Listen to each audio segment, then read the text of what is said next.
Dubai আজকে আবার বৃষ্টি হচ্ছে। কালকে রাত 3টা থেকে শুরু হয়েছে বৃষ্টি। মানে বাতাস প্রায় 1 ঘন্টা অনেক অনেক অনেক বাতাস চলেছে, যে কি বলবো। ভয় পেয়ে গেছিলাম পুরো।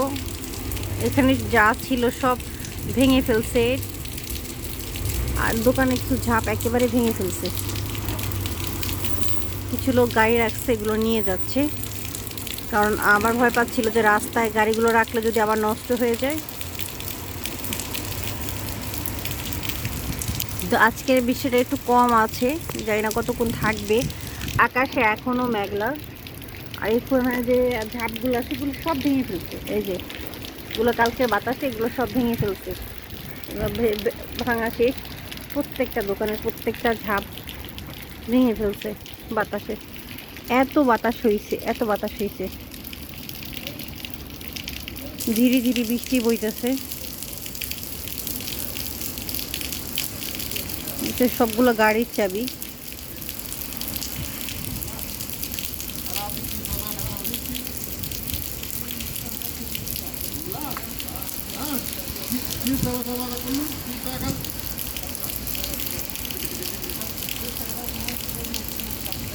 সবাই নিচে, একজন হচ্ছে মার্চ, একজন হচ্ছে ইন্ডিয়ান। গতবার এর আগের বার যে বৃষ্টিটা হয়েছিল তুফানে অনেক কিছুই করছে, মানে বৃষ্টিতে ভালো বৃষ্টি হয়েছিল, রাস্তাঘাটে গাড়িগুলো সব নষ্ট হয়ে গেছিলো। এই জায়গাটা একটু উঁচু, অত পানি জমে না, জমলেও পরে টেনে যায়। এই জন্য সব গাড়িগুলো এখানে রাখছে। জানি না এই গাড়িগুলা মানে এই বৃষ্টি কতক্ষণ থাকবে, আল্লাহ তাআলা কতক্ষণ রাখবে। যাক, আল্লাহর রহমত। কিন্তু ভোর রাত্রে যে বাতাস বইছে, প্রচুর ভয় পেয়ে গেছিলাম। এতটা ভয় পাইছি, আমরা 3জন উঠে, আমি আর আমার বাবা ছেলে উঠে একেবারে বসে রয়েছি, এত বাতাস হয়েছে। কিন্তু বাব্বাটা এই করতেছে।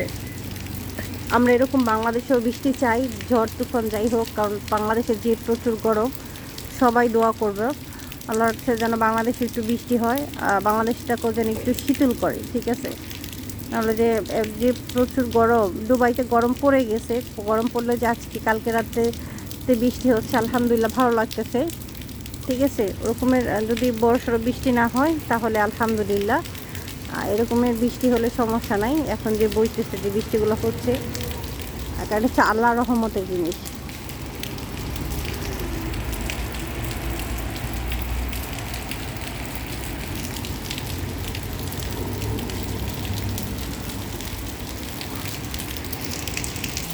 আমার ছেলে তো বৃষ্টির পানি পেলে তো আর কিছু দরকার হয় না। যে সে কি সুন্দর পানিতে দেখে দাঁড়ায় রয়েছে তার বাবার সাথে। আমার ছেলে খুব পানি পেলে আর কিছু লাগে না, অনেক খুশি হয়ে যায় পানিতে।